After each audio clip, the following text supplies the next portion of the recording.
Hey, Paul, to kind of go along with the question that's posted here about the position coaches, since there's been so much movement there, and a lot of Miami fans were getting a little anxious there for several weeks before Christmas, after Christmas, when those coordinator positions were not being filled. And then, bam, Mario hit just about 2 weeks ago with Josh Gattis, with Kevin Steele, starting with those hires and then going through the staff. Take your time to go through and just kind of size up your impression of these hires. The position coaches, in my opinion, no. At the end of the day, they are very important compared to the players because at the end of the day, development is key, Mark. The backbone to your college football program is your coaching staff. Look at the old Miami Hurricanes football teams that had so much success winning national titles. Look at their coaching staffs. It was quite impressive. Look at the University of Alabama and their coaching staffs. All of their coordinators, assistant coaches, they're now head coaches at major programs. It's insane to think about it.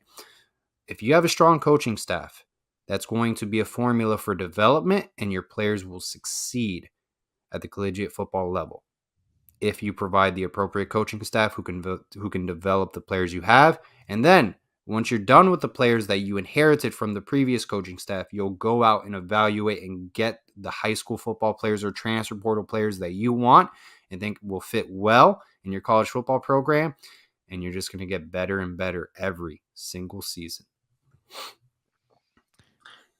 In particular with Josh Gattis, how did that hire hit you? Were you surprised?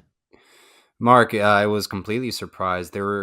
I remember there was like a couple comments. This is this was way, way, way before the OC talks. When people were saying, who are we going to get for OC?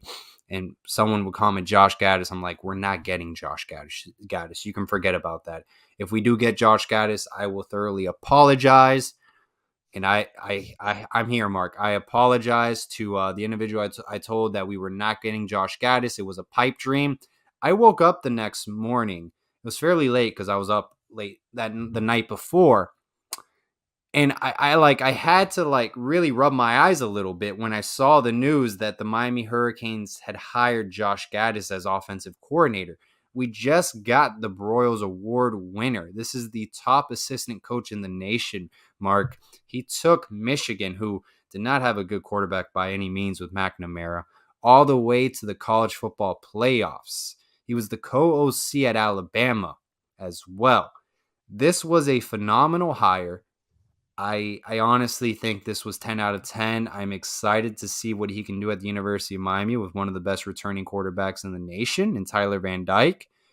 And the plus side of all of this is that Josh Gattis gets to focus on wide receiver play because that's what he's been specializing throughout his career. Offensive line has been an issue at the University of Miami, but your head coach is a former offensive lineman. That's what he specializes in. And his offensive line coach, Coach Mirabal, he's one of the best offensive line coaches in the nation. So this could be a real recipe for success, Mark, with the amount of playmakers we have. I think it could be a real special season. I know it's very early, but I could be a little bit excited. But this was a home run hire, Mark. I don't know how else to explain it to anyone how great of a hire this was for the program. Yeah, we certainly went live as soon as we possibly could, took as many comments and calls. And my one evaluation of the situation was that made sense to me that could make this an even better hire than maybe some Miami fans had imagined that aren't connected to Michigan football and don't watch Michigan football. But Josh Gattis was able to basically take Jim Harbaugh's offense and not redesign it because Jim Harbaugh wouldn't want that. Right. It was still run oriented. It was still a pro style, but they were able to deviate from that. They were able to run a lot of creative sets, a lot of creative plays off of that. So they stayed very much with that Michigan identity but add a lot to it, a lot of creative plays, a lot of misdirection, a lot of stuff that they weren't doing before. And now you've got a coach in Mario Cristobal who we know loves the offensive line, wants the offensive line to own this line of scrimmage and to be a focal point of this offense and leading the offense.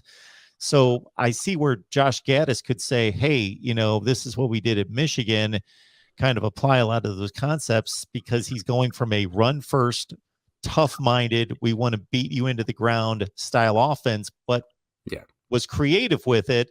And then he can move this to Miami and say, we've got a similar approach here where I got a head coach I'm working for who wants to own people, dominate people at the point of attack, but still, we obviously got to use our athletes in space.